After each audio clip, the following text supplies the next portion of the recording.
I just got an email. Apparently, I just got retired. The DRA just decided that trans women are no longer allowed in women's events, which basically means I'm out. This isn't just about me. This is another huge hit for the trans community, especially after recent decisions made by the IOC. Every day it's getting harder and harder for trans people just to exist, to compete. If you think this stops with me, it doesn't. We just want to be.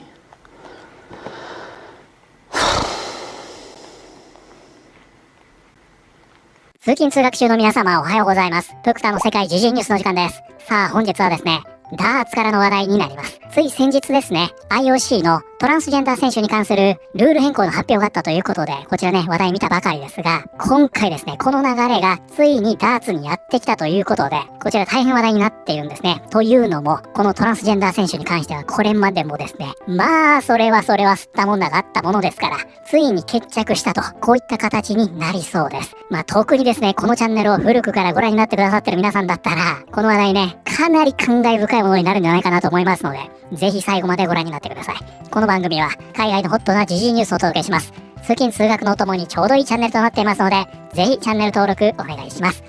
あ、それでは本題です。こちらね、見えておりますが、皆さんこの方覚えてますかね？もし覚えてるとすれば、かなり古くからね、このチャンネルご覧になってくださってる方なんじゃないかなと思いますが、これ約ね、2年前ですかね。2年まではいきませんか。まだ表記はね、1年かもしれませんが、約2年前ですね。この人はですね、トランスジェンダーの女子ダーツ選手なんですね。で、様々な女子大会に参加しているんですが、これに対してですね、女性の選手たち、これまでね、ボイコットというのを繰り返しておりまして、まあ、それは吸ったもんだったんですよ、本当に。すると今回、ついに、ダーツの団体がですね、これに対しての答えを出したということで、これが大きな話題になってるんですね。じゃあね、まずここまでの流れ全くわからないという方もね、多いと思います。この話題扱ったのかなり前なんでね、すでに忘れてる方も多いと思います。ちょっとここまでの経緯、一旦整理しますね。女性ダーツ選手がトランスジェンダーの対戦相手との試合を拒否、棄権した。ということでね、ここでは何が起こったかと言いますと、この選手ですね、この方はね、黒人女性のデタ・ヘドマン選手で、こちらに見えております。トランスジェンダーのノア・リンファン・ルーベン選手との対戦を拒否しました。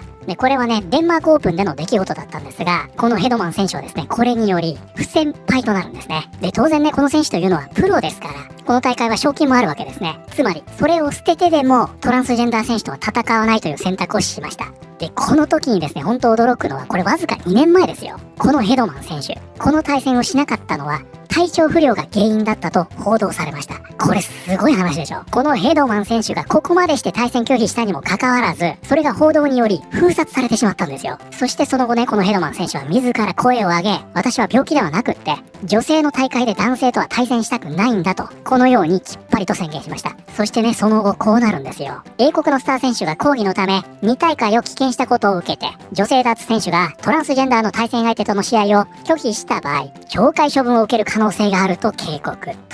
うことでですね、このね、女性によるボイコットを受けて、ワールドダーツフェデレーションというね、世界ダーツ連盟、ここがですね、女性たちを脅迫することになります。すごい話でしょ。ここではね、もし女性のダーツ選手がトランスジェンダー選手との試合を拒否した場合、懲戒処分になりますよ。これは競技の品位を落とす行為なので、処罰しますよ。このように発表したんですよ。皆さん、これ何度も言いますが、たった2年前ですからね。今となってはさすがに考えられない状況ですが、当時はね、このくらいの空気感だったんですね。そしてね、それがまさにこちらに書かれているんですが、この方針は加盟国や各大会、スポンサーを適切に保護するとともに、ランキング制度の公正性を維持するために取られたものであると。ね、ランキング制度の公正性を維持するために、トランスジェンダー選手との対戦を拒否した女性を懲戒処分にすると、こういった状況になっていたんですね。じゃあね、ここで一旦ダーツの話に戻りましょう。このダーツ、本当にね、男性と女性で成績に違いがあるのかと思われた方もね、いらっしゃるかもしれませんが、これね、明確に成績違います。これはまさにね、以前の動画でも見ているんですが、この男性と女性ではね、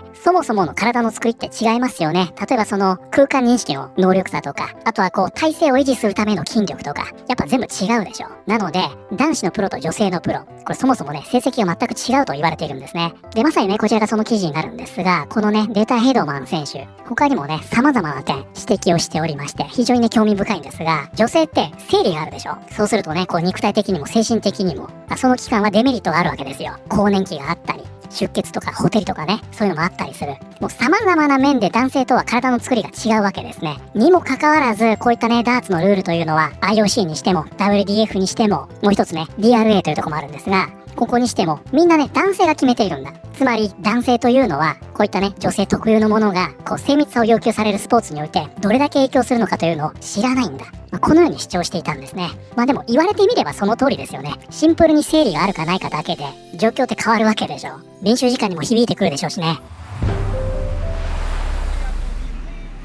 世界ダーツ連盟が警告を発したが、その一方でヘドマンは同団体のアスリート委員会の委員長を務めている。先週ヘドマンは女子カテゴリーを出生時に女性であった選手に限定することを支持する請願への署名を呼びかける投稿を共有。女性や少女はダーツにおいて公平な競技を受ける権利があり、そのためには女子カテゴリーを出生時に女性だった選手に限定する必要があるとその文章には記されていた。私が望んでいるのは公平で平等な条件の下でダーツをプレーすることだけです。世界中の多くの研究が示しているように、女子スポーツでは包括性か公平性のどちらかしか選ぶことができません。両方を同時に実現することはできないのです。ということでね、このデタヘドマン選手というのは、こういった形でね、ずっとこのトランスジェンダーを許可するこのダーツの連盟、団体と戦ってきたわけですね。で、この時にもね、少しお話ししましたが、このね、データヘドマン選手、対戦を拒否してるのはね、ルーベン選手だけではないんですね。こちらにもいます。この人ですね。この方サム・ルイスというね、トランスジェンダーの選手なんですが、この人との対戦も拒否しています。で、この時にもね、このコントラストというのをね、少しお話ししたと思うんですが、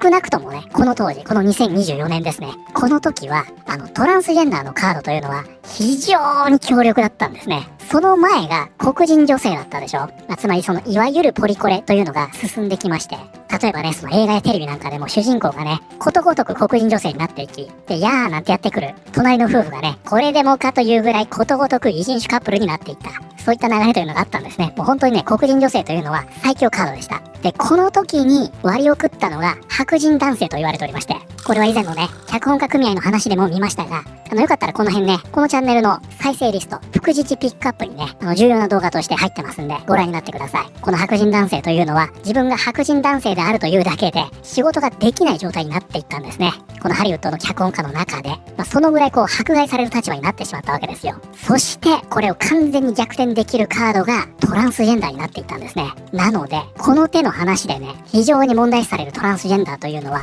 その多くが白人男性です。この人もそうでしょ。この人もそうでしょ。だから例えばその女子トイレを使って問題になるとか、ジムの女子更衣室にいて大炎上するとか、これがね、なぜか白人男性というのは、このトランスジェンダー騒動においてね、すごく興味深い部分なんじゃないかなと思います。つまりこの時はトランスジェンダーのカードというのは、黒人女性のカードよりもはるかに強いカードになっていた。というのは、この時の並びを見るとね、ほらこれ、すごくわかりやすいんじゃないかなと思います。ということでどうですか皆さん、思い出しましたかこんな話だったんですよ。ここまでがね、約2年前くらいになりますが、その時の動画のお話でした。そして今回ですね、この2年の時を経てこれがどうなったのか、2年越しの続報です。トランスジェンダーのダーツ選手がブレックスタウン、引退させられたと主張。大規模なルール変更でトランス選手が女子大会からバンされた。ということでこちらですね、ブレックスタウンとあります。こちらが本日のキーワードになります。機械や乗り物が故障すること。ということでね、こちらのブレイクダウンというのは故障するという意味になります。そしてね、これ以外にも意味がありまして、今回の場合はね、こちらになります。感情をコントロールできなくなり、泣き始めること。ということでね、このブレイクダウンというのは、泣き崩れるという意味になるんですね。感情がね、コントロールできなくなっちゃって、泣き崩れる。こういった意味ですね。で、この他にもね、例えば、break it down。このような使い方になると、物をね、わかりやすく説明する。こういった使われ方もするんですよ。なのでね、非常に様々な意味を持った、そういうワードになっています。だからどれもね、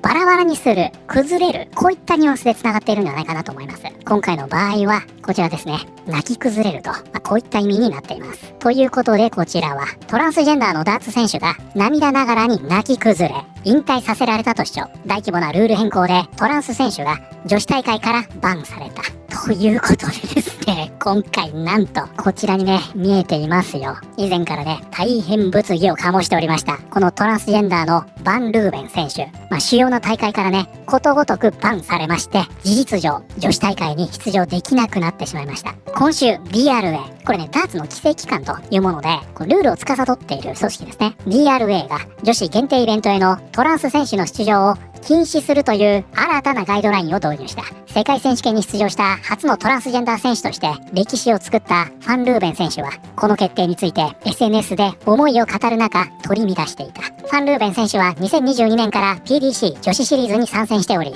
これまで6大会で優勝している。昨年世界ダーツ連盟が女子限定の試合へのトランス女性の出場を禁止したことで、彼女は最初に制裁を受けることになった。ということでね、2024年にトランスジェンダー選手との対戦を拒否した選手に対し警告を出していた WDF、 実はですね、昨年その態度というのを翻しているんですね。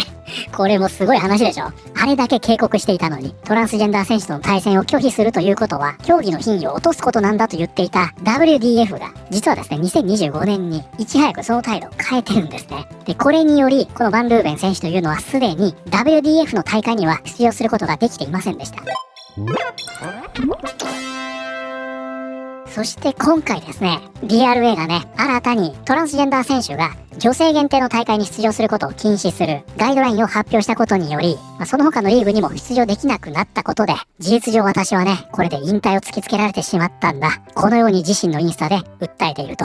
こういったわけなんですね。つまりね、これまで、このね、デタヘドマン選手ですよ。ずっと戦ってきたわけですね。自分のキャリアをかけてね、プロにもかかわらず賞金を捨てて、それでもずっと抗議し続けてきた。で、他の女性選手たちにね、ちゃんとルールを整備する請願書に署名してください。呼びかけてきました。2年後、こうなったということですよ。で、こちらね、ルーベン選手自身のね、インスタでこの動画を出しているんですが、これは私の選択じゃない。私だけの問題でもない。これで終わりじゃない。ただ振り足に戻るだけ。私はまだ戦いをやめないと。でね、こちら、まさにね、多くの人がこれを指摘しているんですが、引退を強制されたわけではありません。オープントーナメントには今でも出場することが可能です。ということで、これね、もう毎回みんなが言うんですが、このね、トランスジェンダー選手というのは、大会からね、完全にバンされるわけではないんですね。女子大会に出れないというだけ。オープントーナメントや男性トーナメントには出れるということですよ。これは DRA の完全なデタラメだ。戦わなければならない。あなたには、女子ツアーでプレーする権利があるんです。これは、トランスコミュニティへの大きな打撃ではありません。男性が女性と戦えなくなったことで、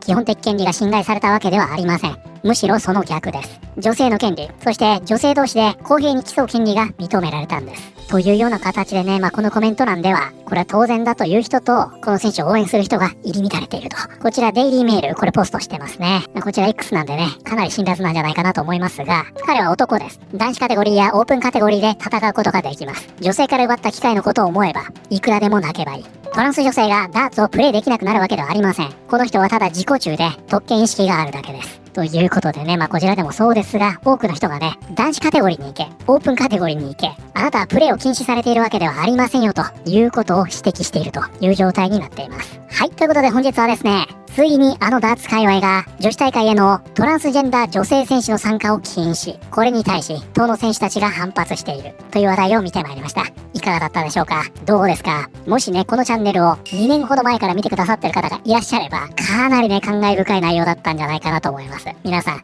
たったの2年ですよ。正確に言うとまだ2年経ってません。ここまで変わるかというくらいでしょう。今もうこういうとこまで来たんですね。トランスカードがあそこまで強かったというのは一体何だったんでしょうか？もうさすがにね、これが通用しなくなってきているというような状況ですよね。IOC の決定もそうですが、特にオフィシャルな大会においては、トランスジェンダー女性選手の女子大会への参加というのは、もう厳しいということですよね。ただその一方でね、もう少しローカルな、例えば学生大会とかになってくると、まだね、問題が今でも起きてるようなので、この流れがね、どこまで広がっていくのか、このあたり注目しておくといいかもしれません。いや、しかし、このね、デタヘドマン選手、ついにやりましたね。当然これね、デタヘドマン選手の動きがあったから、こうなったというつもりはないですよ。この流れというのはもうね、IOC をはじめとして、大きな流れの中にある一つの展開なので、そうは言いませんが、ただいずれにせよね、結果的にはこのデタヘドマン選手の主張が通ったという形になっておりますので、これはね、この女子選手の勝利と、このように見て差し支えないんじゃないですかね。皆さんはこれについて、どのように思われたでしょうか？ということで、本日の動画は以上になります。この動画良かったよと思っていただいた方、ぜひチャンネル登録、グッドボタンお願いします。それではまた通勤通学中にお会いしましょう。